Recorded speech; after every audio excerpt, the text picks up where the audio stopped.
Baik, Assalamualaikum warahmatullahi wabarakatuh. Waalaikumsalam warahmatullahi wabarakatuh. Kami di sini akan mempresentasikan hasil kerja kelompok kami dalam mata kuliah kecerdasan buatan. Anggota kami berisi 5 orang, yaitu Muhammad Salsabil dengan NIM 129, Moh Atar Gibran dengan NIM 173, Fauzi Raja Mahendra dengan NIM 118, Diki Putra Darmawan dengan NIM 150, Sekti Atmanalendra dengan NIM 112. Materi pertama akan disampaikan mengenai alpha beta pruning. Waktu dan tempatnya saya persilakan.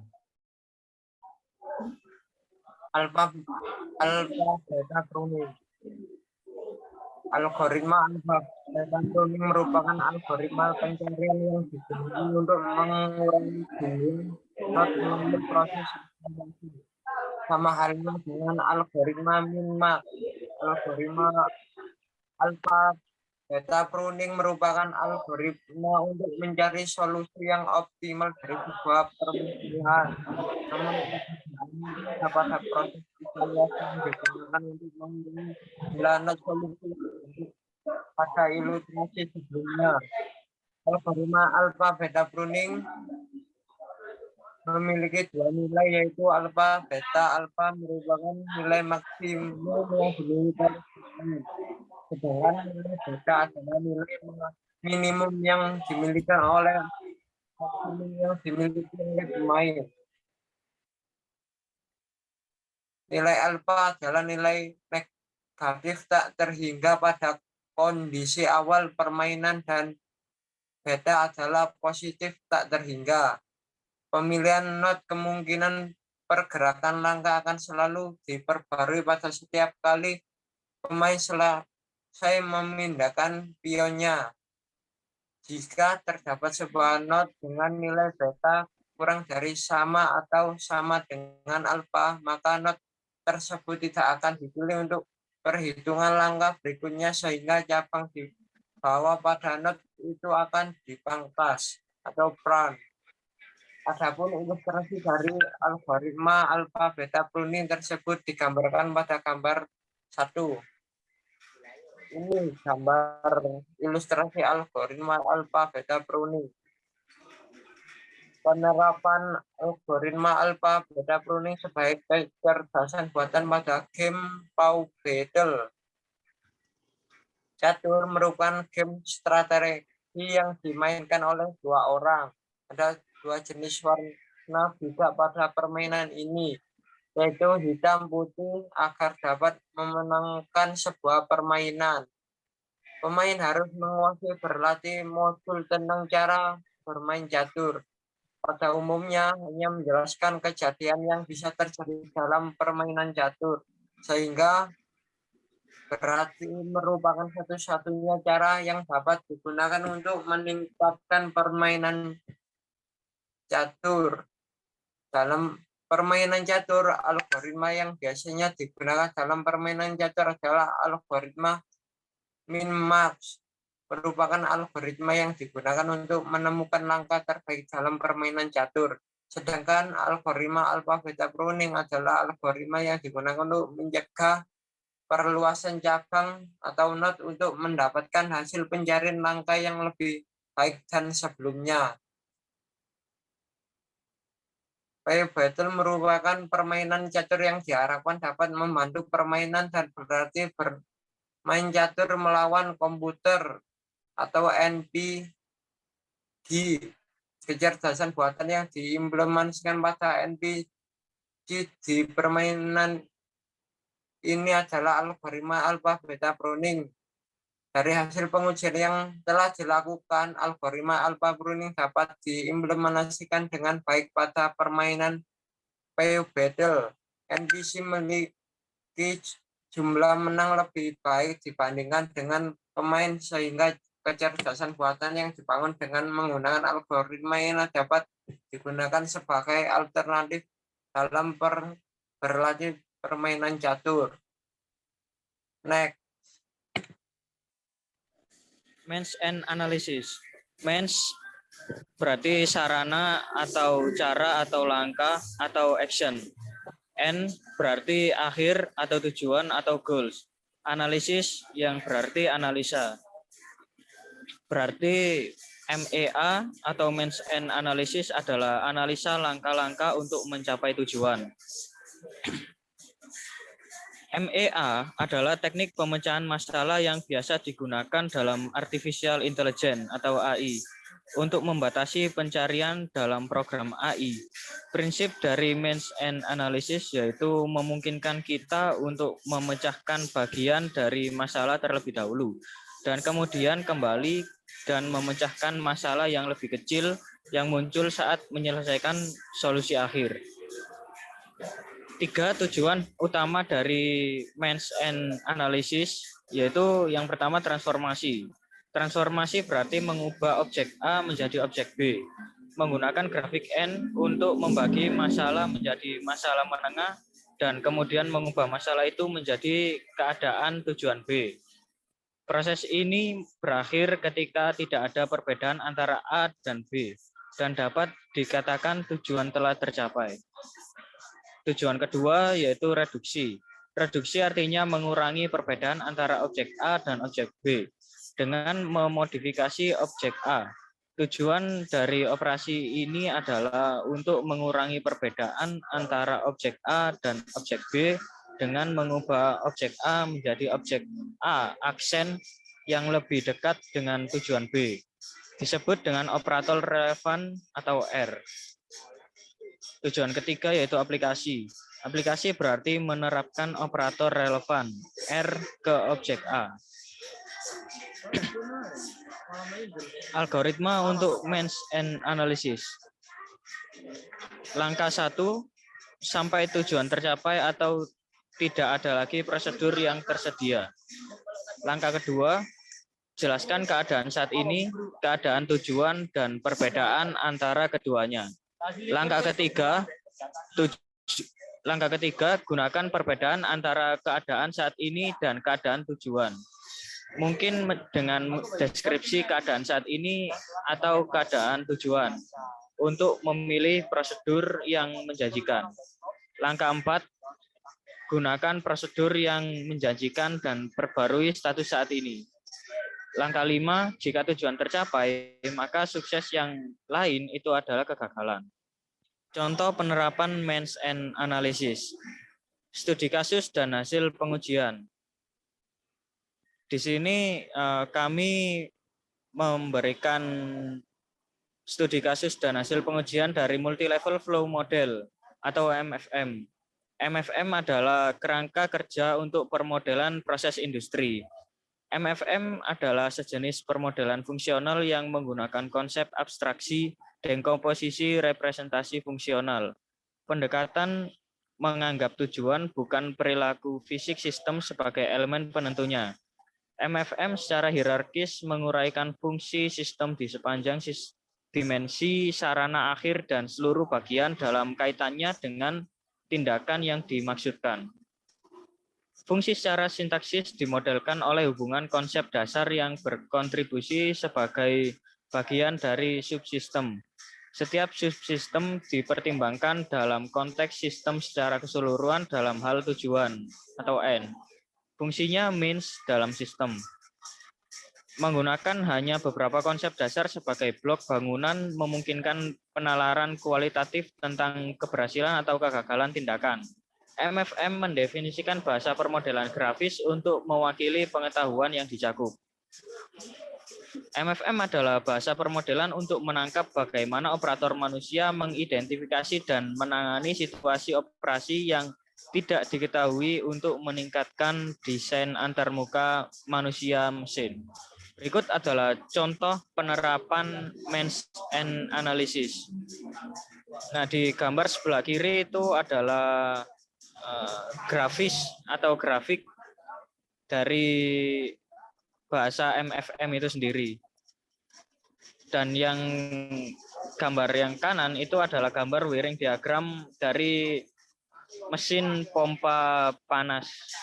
Dan yang selanjutnya contoh penerapan analisis yaitu gambar ketiga, yaitu implementasi dari MFM untuk operator manusia mesin dari mesin pompa panas.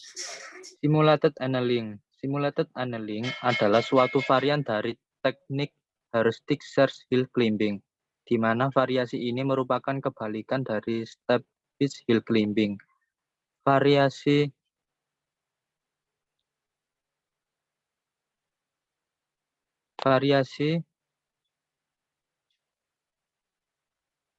ini merupakan variasi rute yang dipilih untuk diobservasi adalah rute yang terendah.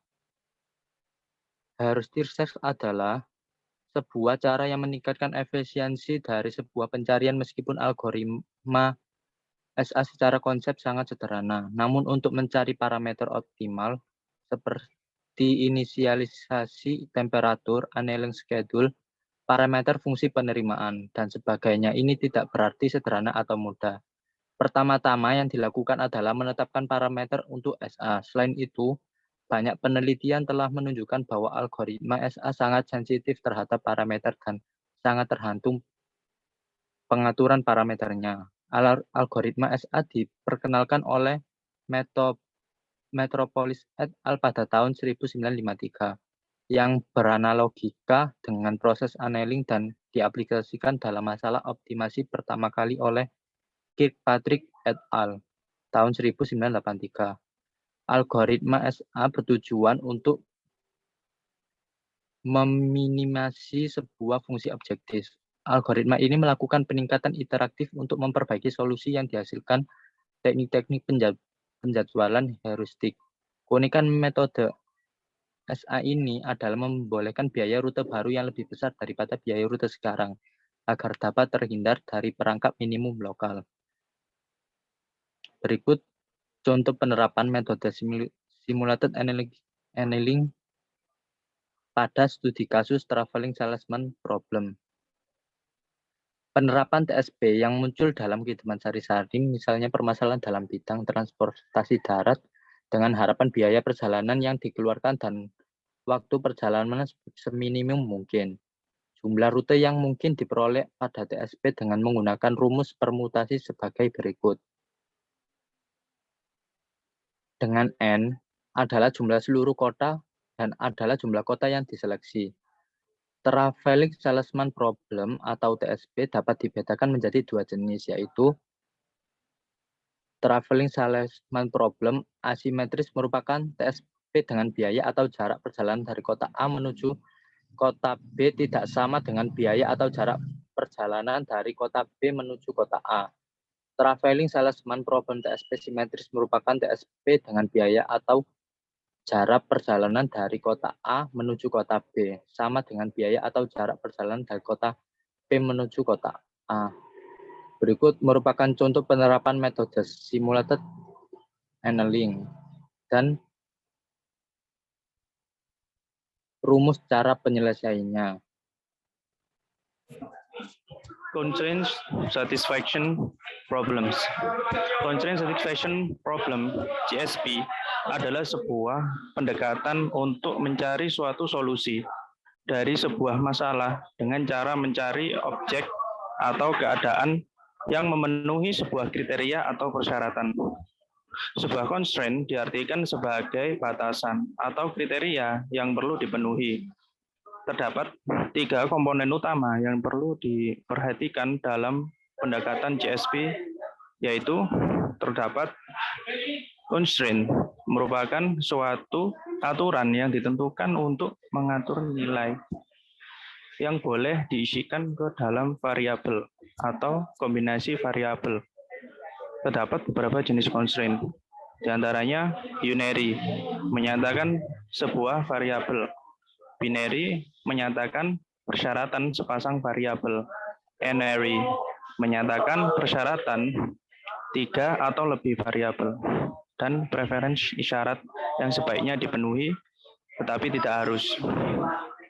Domain merupakan kumpulan nilai legal yang dapat diisi ke dalam variabel. Dengan kata lain, sebuah domain akan membatasi nilai suatu variabel. Variabel merupakan suatu penampung yang dapat diisi dengan berbagai nilai. Biasanya persoalan dimulai di sini, yaitu ketika variabel harus diisi oleh domain yang telah memenuhi constraint. CSV biasanya direpresentasikan dengan sebuah graf tanpa arah disebut sebagai constraint graph. Dengan nodenya adalah variabel dan jalurnya adalah batasan yang dimiliki oleh node. Untuk batasan tunggal dapat dilengkapi dengan mendefinisikan ulang domain yang ada sehingga mengisi variabel tersebut. Constraint dengan batasan yang lebih tinggi dapat dinyatakan dalam arc atau jalur berarah. Sebuah constraint akan dapat mempengaruhi satu atau lebih variabel dalam definisi permasalahan. Jika semua constraint dalam CSV adalah biner, ada minimal 2 variabel kemungkinan untuk solusi berikutnya. Maka semua variabel dan constraint dapat direpresentasikan dalam sebuah graf. Dan algoritma CSV dapat diperlakukan untuk mengeksploitasi graf. Konversi dari sebuah problem CSV ke dalam graf binernya dilandasi ide untuk memperkenalkan sebuah variabel baru yang mengenkapsulasi himpunan variabel yang memiliki constraint. Variabel baru ini merupakan hasil perkalian Cartesian antara domain dengan setiap variabel. Perkalian ini akan membentuk kombinasi antara domain dan variabel yang merupakan himpunan terbatas atau meskipun bisa sangat banyak kombinasinya. Sekarang, setiap n-ary constraint dapat dikonversi ke dalam constraint tunggalnya yang mengenkapsulasi variabel awalnya. Dari constraint tunggal ini, sebuah batasan terhadap variabel akan dapat dicari solusinya.